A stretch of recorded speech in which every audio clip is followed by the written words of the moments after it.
The early history of Rome and the Etruscans reveals the importance of cultural identity and order. Conflicts between these groups demonstrate the consequences when respect for the dominant culture is broken.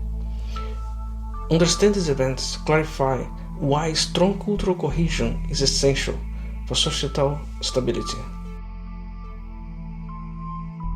The Romans and the Etruscans coexisted within the same city. Each maintained distinct customs and political systems. This close coexistence led to competition for control and influence over the city's governance and culture. Originally, Roman culture was multicultural and multi-ethnic, incorporating Latins, Sabines, Etruscans, and others.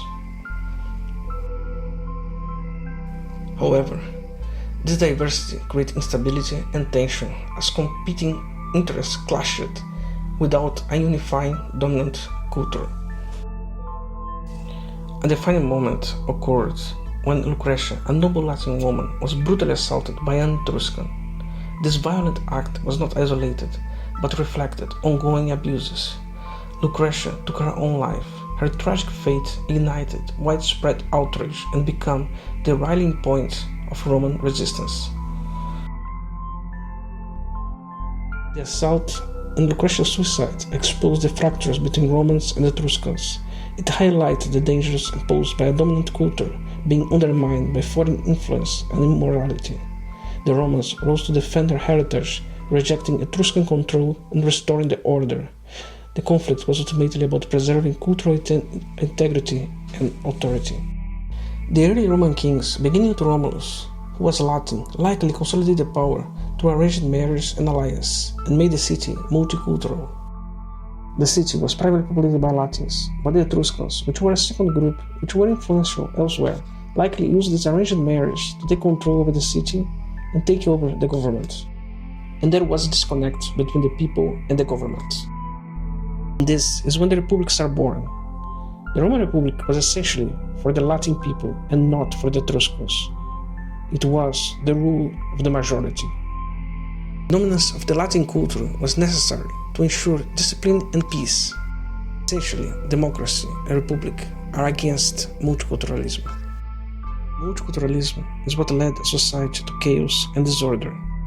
And cultural identity and unity is what created the greatest empire that ever existed.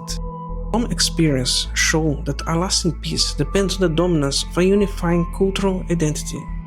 In the later years of the empire, it lost the Latin cultural dominance and started to accept different people, different religions, and different languages like Greek, which later became the dominant language of the empire.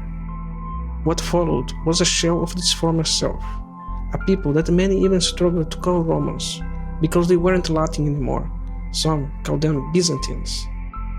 Even although a society like the Byzantine may survive multiculturalism, it always is a loss, is a downward spiral. Modern societies must recognize the importance of cultural cohesion.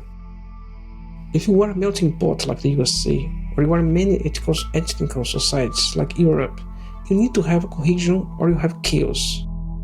Ignoring the need for a dominant cultural framework risks social fragmentation and crimes.